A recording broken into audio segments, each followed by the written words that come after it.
জেলায় কত বাহিনী মোতায়েন করা হবে এবং তারা ঠিক কিভাবে কাজ করবে এই জয়েন্ট ডেপ্লয়মেন্ট কমিটি তারা ঠিক করবে। ইতিমধ্যে বৈঠক শুরু হয়ে গেছে।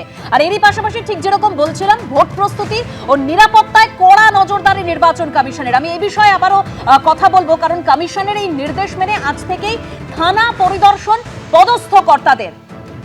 আর এই বিষয়ে আমি কথা বলবো, আমার সঙ্গে সরাসরি পার্থপ্রতিম ঘোষ আমাদের প্রতিনিধি রয়েছেন। পার্থ, ঠিক কি নির্দেশ নির্বাচন কমিশনের রয়েছে? দেখো, অত্যন্ত গুরুত্বপূর্ণ কয়েকটা নির্দেশ, যে 6টা পয়েন্ট একেবারে যেটা নির্বাচন কমিশন বলেছে তাদের উদ্দেশ্য রয়েছে। একটা হচ্ছে হিংসামুক্ত, প্ররোচনামুক্ত, ভয়হীন। দ্বিতীয় হচ্ছে একেবারে এই তিনটে, পাশাপাশি হচ্ছে একেবারে নো বুথ জ্যামিং, পাশাপাশি হচ্ছে নো সোর্স জ্যামিং। এবং প্রতিটা ক্ষেত্রে নির্বাচনের সময় দেখতে পাওয়া যায় যেরকমভাবে ভোটারদেরকে প্রভাবিত করা হচ্ছে সেটা যাতে না হয়। এবং এই রকম 6টা পয়েন্ট একেবারে নির্বাচন কমিশন সমস্ত এসপি এবং কমিশনারদেরকে জানিয়েছেন এবং জানিয়ে বলেছেন যে এসপি এবং কমিশনাররা তারা যাতে একেবারে স্পটে গিয়ে, থানায় গিয়ে ওসি থেকে শুরু করে বাহিনীকে গোটা বিষয়টা বুঝিয়ে দেন। আমি বর্তমানে যে জায়গায় রয়েছি সেটা ভাঙড়ে রয়েছি এবং প্রতিটা নির্বাচনের ক্ষেত্রে দেখেছি ভাঙড় একেবারে উত্তপ্ততে দেখতে পাওয়া যায়। সেখানে জানো তুমি, ভাঙড় কলকাতা পুলিশের আওতাধীন অবস্থায় এসছে এবং কলকাতার পুলিশ কমিশনার অজয় নন্দ তিনি আসেন ভাঙড়ে এবং এসে ভাঙড় ডিভিশনের সমস্ত যে থানাগুলো রয়েছে সেই থানার যারা আধিকারিক থেকে শুরু করে অফিসারদের নিয়ে একেবারে কমিশনের যে বার্তা, যে এক শান্তিপূর্ণ নির্বাচন করার ক্ষেত্রে সেই বার্তার কথা উল্লেখ করেন কলকাতার পুলিশ কমিশনার। সূত্রের খবর সেখানে অত্যন্ত গুরুত্বপূর্ণ, তোমার প্রথমেই যেটা বললো অত্যন্ত গুরুত্বপূর্ণ পয়েন্ট, এবং সেখানে কলকাতার পুলিশ কমিশনার যে বার্তা দিয়েছেন সেটা অত্যন্ত গুরুত্বপূর্ণ বার্তা। যে বিষয়টা বলেছেন যে এক হচ্ছে যে কমিশন তাদেরকে যে নির্দেশগুলো দিচ্ছে যে শান্তিপূর্ণ নির্বাচন করার ক্ষেত্রে সেই নির্দেশগুলো যাতে মানা হয়, সেক্ষেত্রে যদি 100% তারা এরকম হিংসামুক্ত নির্বাচন করার ক্ষেত্রে যে চেষ্টা করছেন 100% করতে না পারলেও যাতে কোনো রকমভাবে কোনো খামতি না থাকে, যাতে চেষ্টা করা হয় এবং সেই চেষ্টার জন্য বাহিনী যাতে ঝাঁপিয়ে পড়ে, সেই নির্দেশ কিন্তু কলকাতার পুলিশ কমিশনার অজয় নন্দ তিনি বাহিনীকে দিয়েছেন। পাশাপাশি তিনি বলেছেন যে প্রিভেন্টিভ অ্যাকশান, এই প্রিভেন্টিভ অ্যাকশানের ক্ষেত্রে কিন্তু জোর দিতে হবে। অর্থাৎ কোনো জায়গায় যদি প্রিভেন্টিভ অ্যাকশানের ক্ষেত্রে জোর না দেওয়া হয়, ঢিলে ঢালা মানসিকতা থাকে, তাহলে দেখা যায় সেই ঘটনা আরও বড় হয়ে উঠছে। পাশাপাশি একেবারে যে অবজারভার, যেমন general observer, police observer, expenditure observer তারা ইতিমধ্যে এসে পৌঁছেছেন। তার মধ্যে পুলিশ অবজারভারদের সঙ্গে যাতে বাহিনী তারা যাতে একেবারে তাদের সাহায্য করেন সেই বিষয়েও কিন্তু কলকাতার পুলিশ কমিশনার বাহিনীকে জানিয়েছেন।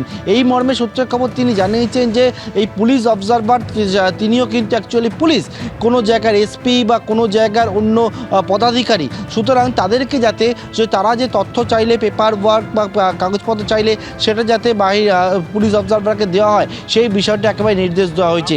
পাশাপাশি বাহিনী কি বলছে, অর্থাৎ ভাঙড় ডিভিশনে কর্মরত বাহিনী কি বলছে সেই বাহিনীর প্রশ্নও কিন্তু শুনতে চান কলকাতার পুলিশ কমিশনার। ভাঙড়ে দেখতে পাওয়া গেছে অতীতে নির্বাচনের সময় একেবারে বা পঞ্চায়েত বোর্ডের নমিনেশনের সময় ভাঙড়ে দেখতে পাওয়া গেছে উত্তপ্ত হয়ে উঠতে, সেখানে গুলি, বোমা, খুন কি ঘটেনি সেখানে।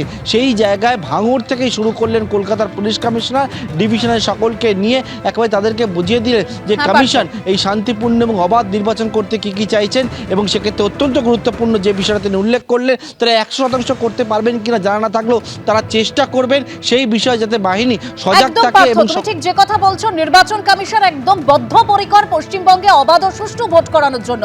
ধন্যবাদ পার্থ, ধন্যবাদ অনির্বাণ। দেখুন, কমিশনের নির্দেশে থানায় থানায় এসপি সিপিরা অবাধ, সুষ্ঠু, শান্তিপূর্ণ ভোট করাতে ওসিদের বার্তা এবার পুলিশ কর্তাদের। ভাঙড় থানায় কলকাতা পুলিশ কমিশনার অজয় নন্দা তিনি পৌঁছে যান। দেখাবো সেই ছবি আপনাদের।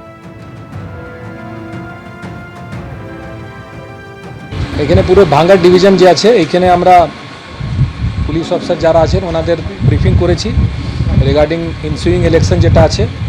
ইলেকশন ভায়োলেন্স ফ্রি হবে, ইন্টিমিডেশন ফ্রি হবে, ইন্ডিউসমেন্ট ফ্রি হবে, কোনো বুথ ক্যাপচারিং বা এইসব জাতীয় কোনো কাজ হবে না, কোনো বুথ জ্যামিং হবে না, কোনো এরিয়া জ্যামিং হবে না। তার মানে হলো কি, মানে এলাকা ভিত্তিকও একটা সিকিউরিটি, বুথ ভিত্তিক সিকিউরিটি এবং ভোটার ভিত্তিক সিকিউরিটি।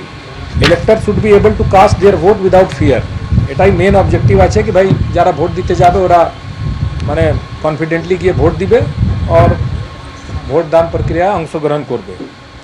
তো এইসব ব্যাপারে আমরা অনেকগুলো মেজার্স নিয়েছি, যেরকম কনফিডেন্স বিল্ডিং মেজার্স হচ্ছে, নাকা চলছে, এসএসটি চলছে,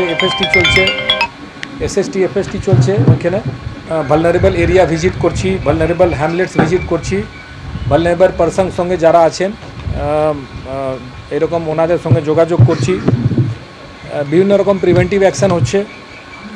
তারপরে police presence and police visibility বাড়ানোর জন্য আমরা মুভমেন্ট করছি, চারদিকে আমাদের পেট্রোলিং হচ্ছে, পুলিশ অফিসার বিভিন্ন এলাকা ভিজিট করছেন। পলিটিক্যাল ক্লাস তো হয়তো আগে এরকম হিস্ট্রি আছে, বাট ওটাই তো আমাদের ও তো ইনশিওর করতে হবে কি ওরকম গন্ডগোল না হয়। তো যে গন্ডগোল নিয়ে হবে ওখানে পুলিশ গিয়ে ব্যবস্থা নেবে। অলরেডি এখানে সিএপিএফ চলছে, 3 কোম্পানি দেওয়া হয়েছে, ঠিক আছে। আরও শুনেছি এক্সট্রা বাড়তি ফোর্স আসবে। এছাড়া আমাদের যত পুলিশ অফিসার আছেন ওনারা ঘোরাঘুরি করছেন, ঠিক আছে। তো প্রিভেন্টিভ অ্যাকশন নেওয়া হচ্ছে। তো যদি কোথাও এরকম হয় তাহলে আমরা ওটা ওইভাবে শক্তভাবে ডিল করব। এবিপি আনন্দ, এগিয়ে থাকে, এগিয়ে রাখে।